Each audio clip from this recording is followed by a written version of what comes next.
안녕하세요. 면접 중대장입니다. 자, 오늘은 빠르게 신한은행 3번 문항 같이 분석해 보도록 하겠습니다. 제가 지난 시간이 아니라 어제죠. 2번 문항 굉장히 중요하다고 했죠. 아직 못 보신 분들은 빨리 돌아가셔서 2번 문항 먼저 작성하시고 그다음 오늘 소개해드린 3번 문항 반드시 보시기 바랍니다. 오늘의 목표는 12분 만에 끝내는 거예요. 지난 시간에 너무나 많은 에너지를 쏟아서 제가 목이 아파 죽겠어요. 지금 빨리빨리 하다 보니까. 자, 빨리 볼게요. 자, 3번 문항 지금 최근 금융 이슈잖아요. 어떠한 이슈를 찾아야 되나 굉장히 고민할 수 있는데 의외로 답은 간단할 수가 있어요. 자, 빨리 봅시다. 자, 보시면 그리고 영상 제가 지난 영상과도 마찬가지로 지금 피를 토하고 있죠.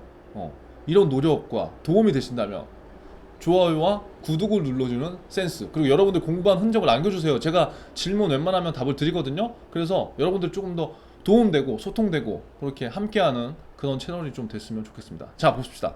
3번, 최근 금융시 중 한 가지 주제를 선택하고 이에 대한 자신의 견해와 그렇게 생각하는 이유를 기술하라. 자, 이 3번 문항 보고 어떤 생각이 들어요? 뭐 비전공자 같은 경우는 짜증날 수도 있죠. 그리고 어떤 소재를 작성해야 되나 고민인데 고민하지 마세요. 여기에 써놓은 거 그냥 보시고요. 이 내용은 제가 지난주부터 매일 10분씩 여러분들 토대로 해서 좀 어려운 신문 기사 좀 쉽게 해석해 드리고, 이 신문 기사가 단순하게 금융 지식적으로만 여러분들이 도움받는 게 아니라 금융 지식이 쌓여서 이 정보가 이제 습득이 되고, 그 정보가 습득이 된 상태면 이제 내 의견을 얘기할 수 있거든요. 그럼 내 의견을 얘기할 수 있다는 건 상황 판단과 분석을 할 수 있는 힘이 생기고요. 그럼 거기에서 또 끝이 아니라 지금처럼 우리가 지금 분석하는 문항처럼 자소서에도 연결될 수 있고요. 이러한 내용을 내가 자소서에 썼을 때 면접 때도 연결될 수가 있어요. 그래서 이 한 가지의 신문 기사로 굉장히 많은 것들을 할 수 있는데, 그러한 것들을 여러분들이 너무 어렵게만 공부한 것 같아서 제가 하루에 10분 정도로 투자해서 지금 이렇게 하고 있다는 겁니다. 그래서 도움이 좀 되겠다 하시는 분들은 영상 가서 제가 지금 5일치 했으니까 그거 보세요. 근데 딱 봐도 오늘 첫 영상을 보시는데 별로 도움이 안 될 것 같네, 그러면 그냥 패스하세요. 그러면 됩니다. 너무 세게 얘기했나? 뭐 그러는 거죠 뭐 다. 자, 그래서 보면 문항의 의도 또 궁금하잖아요. 자, 먼저 잘못된 문항 의도 볼게요. 첫 번째, 내가 전공자로서 이 문항에서 내가 전공자로서 공부한 지식을 진짜 여기서 다 막 쫙서 한번 빡 보여줄까? 이런 생각을 가질 수도 있고, 또 비전공자는 어떡해, 나 비전공자인데 신문기사 이렇게 몇 개 짜집게 해서 쓸까? 안 돼요 여러분. 이렇게 되면 나중에 면접 가서 다 털려요. 털릴 수밖에 없지, 내 생각이 아닌데 그것들을 내가 받아들이지 완벽하게 못했잖아요. 그래서 이러한 것들은 좋지 않습니다.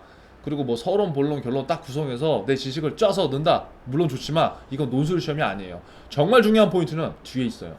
영상 끝까지 시청해주세요. 뒤에 굉장히 중요한 숨은 의도가 있죠. 자, 문항의 의도는 이제 이거겠죠. A지원자야, 너 금융권 지원했잖아 은행. 그러면 네가 봤을 때 요새 금융권 이슈가 뭐가 있는 것 같아? 한번 얘기해봐. 이게 뭐예요? 어, 은행에서 판단하기에 금융권에 네가 얼마나 관심이 있었어 지속적으로, 그리고 그 이슈를 왜 선택했어, 그게 왜 지금 이슈가 돼, 이런 것들을 이제 볼 수 있는 거잖아요. 그렇기 때문에 비전공자와 전공자가 어찌 보면 차이가 날 수 있는 부분이 있다는 거죠. 하지만 비전공자라고 하더라도 신문을 계속 읽고 그것들의 현상에 대해서 분석하고 이해한 사람이라면 훨씬 더 좋은 글을 쓸 수 있을 거고요. 전공자라고 하더라도 책 공부만 하는 사람들은 현상에 대한 이해, 지식 접목을 잘 못할 수도 있습니다. 그래서 무조건 누가 더 좋다고 할 수 없다는 거죠. 중요한 것들은 지식 전달이 아니라는 겁니다. 자, 그럼 두 번째, 네가 A라는 이슈를 갖고 얘기하는데 근데 그게 왜 중요해? 이게 가장 중요해요 여러분. 이게 가장 중요하다고요. 내가 그 이슈를 선택한 배경, 이유가 가장 중요해요. 그게 명확하게 드러나 있어야 돼요. 그게 안 드러나 있고 그냥 어떤 이슈인지만 나오면 의미가 없다는 거예요. 그렇죠? 그리고 마지막에 신한은행과 어떠한 면이 연결될 수 있는지, 예를 들어서 내가 어떠한 이슈를 갖고 왔는데 이러한 부분이 현상 파악을 해보니까 이러한 입장인 것 같아요. 근데 이러한 입장에서 제가 보니까 신한은행이 좀 더 어떻게 하면 이거를 이렇게 할 수 있는 효과가 날 것 같아요. 예를 들어서 이렇게 된다면 이거는 제가 이번 영상에서 말씀드린 기업 포인트에 완벽하게 부합할 수 있다는 조건이죠. 자, 그래서 결론적으로 우리가 이 3번 자소서 최근 금융 이슈를 쓰는 이유가 뭐예요? 나 은행 가고 싶어. 나 금융 이슈 굉장히 관심 많거든. 이러한 금융 이슈 내가 많이 갖고 있고 시장의 이슈도 많이 알아서 나 은행에 들어가서 고객들한테 잘할 수 있어. 결국 그거예요, 여러분. 그걸 어필하기 위해서 이걸 쓰는 거라고요. 그러면 마지막에 이러한 것들을 기업 포인트를 생각한 사람과 아닌 사람 차이가 엄청나요. 이 얘기는 제가 필수가 아니라고 한 게 뭐냐면 자소서에서는 이 내용이 필수로 안 들어가 있어도 돼요. 만약에 들어간다면 더 좋겠지만, 근데 면접에서는 이게 무조건 있어야 돼요. 그러니까 자소서를 작성할 때부터 뭐예요? 면접에 임하고 작성하는 게 이런 차이가 있다는 거죠. 이게 중요한 포인트예요. 그래서 작성 포인트는 제가 빨리 짚어 드릴게요. 오늘의 목표는 12분 만에 끝내는 겁니다. 제가 앞선 영상에서 너무나 많은 에너지를 지금 쏟아서 보이시죠? 눈이 너무 아파요. 아침에 빨리 끝내야 되는데. 자, 보시면 작성 포인트. 소재를 너무 고민하지 마세요. 소재 찾다가 시간 다 가버려요. 제가 말씀드렸지만 금융이슈 소재 엄청 많아요. 뭐 여러분 소재가 없어서 못 쓰는 게 아니에요. 오늘 여러분 신문 보더라도요, 금융이슈 10개는 넘게 찾아요. 그래서 소재 고민할 필요가 있다 없다? 없다. 특이하고 어려운 소재 찾는 게 중요한 게 절대 아니다. 그렇게 하다가 나중에 면접 때 말 다 꼬인다. 자, 소재가 어렵다면 위에 링크 걸어놓은 MK경제라고 했는데 MJ경제예요. 면접 중대장 약자 MJ경제 5일치만 학습해도요, 제가 거기서 떠든 얘기만 여러분들이 잘 들어도요 10가지 이상 소재 나와요. 그거 한번 추려보세요. 나 몰라, 시간 없어, 그냥 좀 알려주면 안 돼? 오케이 알려줄게요. 자, 이렇게 친절해. 소재 예시 여기다 써놨죠. 어디까지나 예시라고, 예시. 이것을 이렇게 작성하라는 게 아니에요. 제가 이 글을 작성할 때 그냥 제가 생각나는 거 쓴 거예요. 첫 번째, 오픈뱅킹. 두 번째, 비대면 시장의 중요성. 세 번째, WM 자산관리 방안. 네 번째, 지속 변경되는 대출 대책. 다섯 번째, 윤리적 책임. 여섯 번째, 동학개미운동. 일곱 번째, 영끌 B2. 3040 내전 마련. 뭐 막 나왔어. 이거는 제가 요즘에 관심 있어 하는 그냥 금융 이슈 생각나는 거를 빠르게 나열해 본 거예요. 그러니까 소재는 크게 상관없어요. 그렇죠? 이러한 소재는 지금 작성하면 제가 100가지도 넘게 작성했다고 돼 있는데 거짓말 좀 못했죠. 뭐 그냥 쑥 작성하면 30개는 금방 나올 것 같아요. 근데 그래서 소재는 중요하지 않다. 자, 그러면 가장 중요한 포인트들을 한번 봅시다. 뭐냐면 아까 위에서도 말씀드렸지만 뭐예요? 내가 왜 이 이슈가 최근 금융 이슈가 되는지, 즉 배경에 대해서 자세하게 얘기를 해주는 게 좋다고요. 그냥 띡 던지는 게 아니라, 예를 들어서 즉흥적으로 또 예를 제가 쓴 거예요. 뭐라고? 이대로 쓰지 말라고요. 자, 여기까지 괜찮았나요? 괜찮았다면 좋아요와 구독.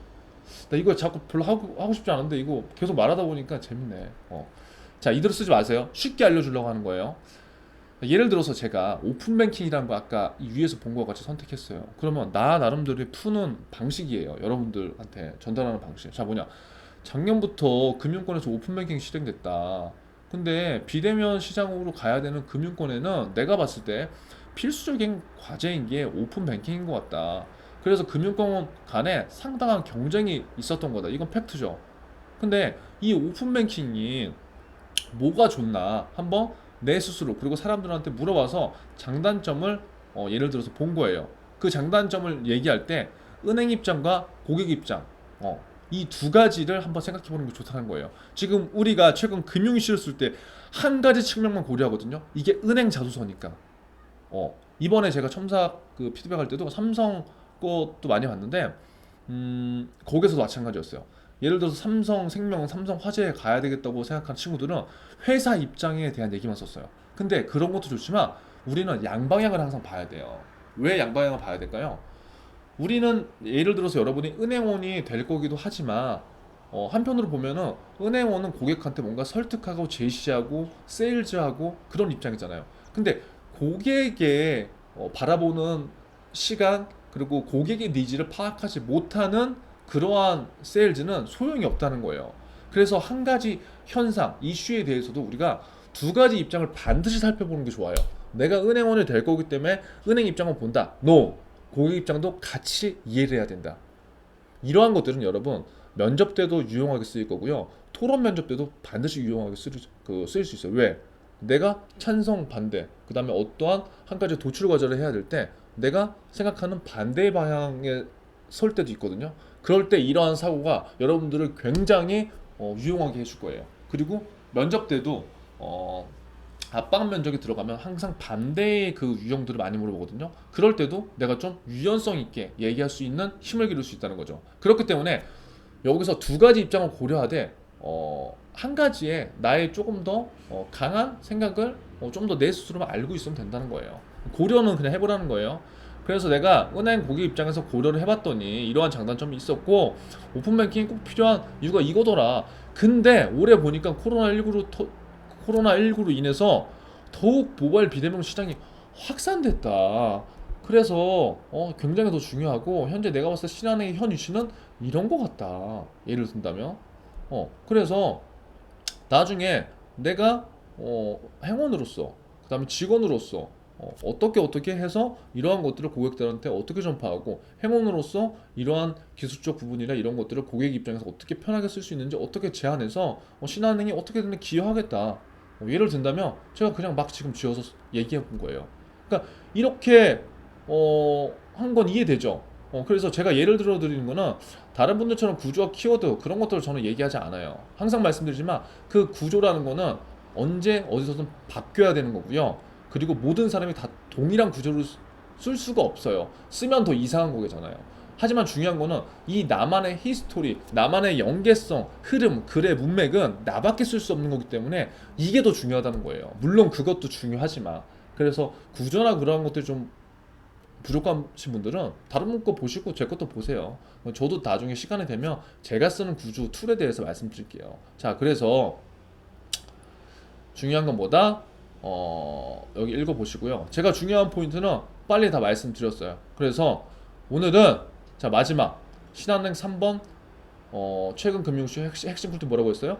최근 금융슈 10개 정도를 노트에 쭉 나열해본다. 이거 오늘 해야 돼요, 여러분. 오늘. 그러니까 제가 지금 한 문항 한 문항을 해드리는 이유가 있어요. 한 문항씩 퍼펙트하게 잡자는 거예요. 그리고 10개를 노트에 쭉 나열하고 보다 가장 끌리는 것을 선택한다. 그리고 왜 이 기사를 선택한지에 대한 이유가 도입부에 나오면 좋다는 거죠. 이게 이제 두 가지.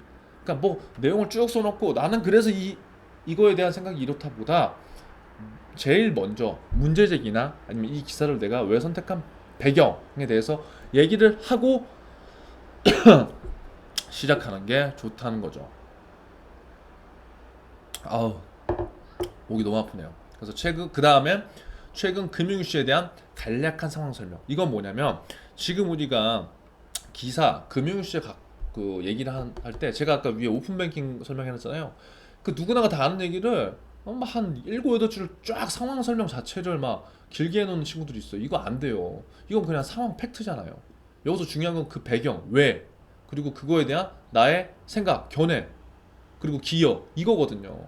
그래서 지원자의 이야기를 작성해야지 기사를 그대로 베끼면 안 된다. 네 번째, 이 배경, 상황 이슈에 대한 나의 입장을 얘기할 때 아까 얘기했지만 금융기관 입장, 고객 입장 동시에 고려하는 게 좋아요. 그러니까 꼭 이렇게 쓰라는 게 아니라 면접까지 염두에 준다면 그리고 이것에 대한 나의 생각과 관점, 견해를 명확하게 생각하고 그래도 여력이 된다면 이러한 것들이 신한은행에 어떻게 기여될 수 있을 것인가. 내가 행원으로서 그럼 뭔가 앞서가는 행원 같잖아요. 뭔가 내가 이 은행에서 세일즈를 하고 영업을 하고 WM 기업금융 할 건데 이러한 것들이 어떻게 되겠다.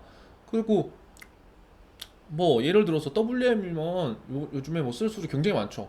기업금융도 쓸 소리 많아요 요즘에. 그래서 아무튼 제가 빠르게 오늘은 진행을 해봤습니다. 자, 아무쪼록 지금 3번 문항까지 우리가 열심히 달려왔죠. 저도 지금 열심히 설명을 해주고요. 만약 오늘 영상이 도움이 되셨다면 다시 한번 좋아요와 구독 눌러주시고요.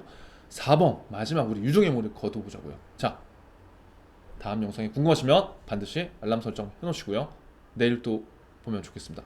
고생하셨습니다.